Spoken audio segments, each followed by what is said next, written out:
مجنون ولي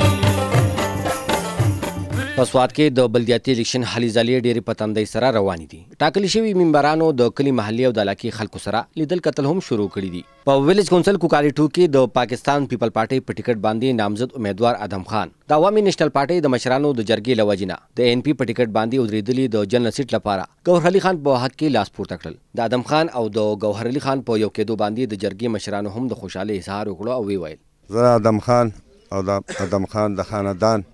شکریه ادا کوم چې دومره ښکلې فیصله وکړه او زه سرتاج خان او د دې جرګې ممبرانو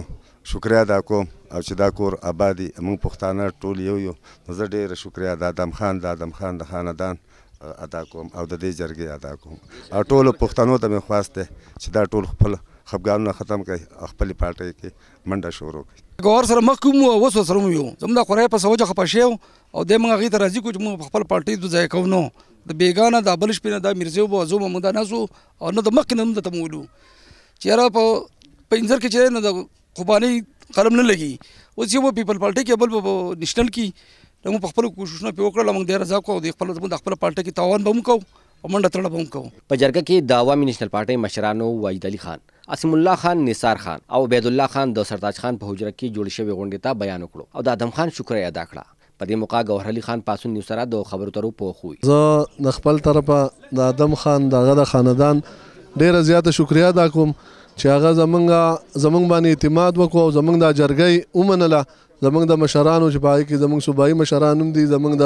بنیر شاجي خان پکې هم راغلی دی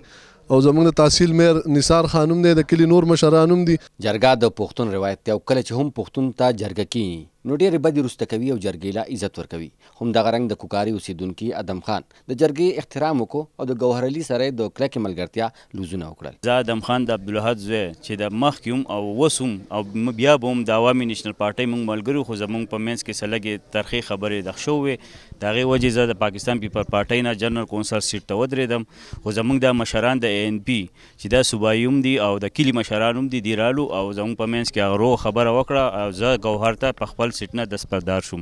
او موږ به ټول خاندان دا به موږ د ګوهر او د مرګتیا کو د NP چې د نثار خان به هم په هغې کې موږ بھرپور مدد کوو لکه څنګه چې تیر پخوا د خپلې پارټۍ له کوشش او مدد کړی و. زه د ټولې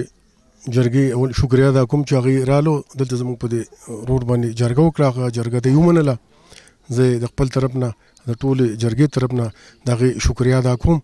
او پښتون چې دی هغه د پښتون دی، نن دا پښتانه رالو او زموږ د پښتون ورور پوښتنه یې وکړه او هغه زموږ جرګه چې د نو هغه د پښتون ورور ومنله. نو دغه د پښتنو کمال هم دغه دی چې دا نن کوم موږ جرګه رالو او د پښتون زموږ د پښتونولۍ جرګه ومنله. بلدیاتي الیکشن کمپاین خپل اواز خپل میشن د علاقې خلکو ته د رسول لپاره د پاسون نیوز فیسبوک پاڼه او کور ته دغه اواز رسول لپاره د پاسون کیبل نتورک خدمات حاصل کړئ او په سکرین باندې لیکل شوي نمبر باندې رابطه وکړئ. د کیمرامین عجب خان سره سمد انجم، پاسون نیوز، کوکاري، سوات.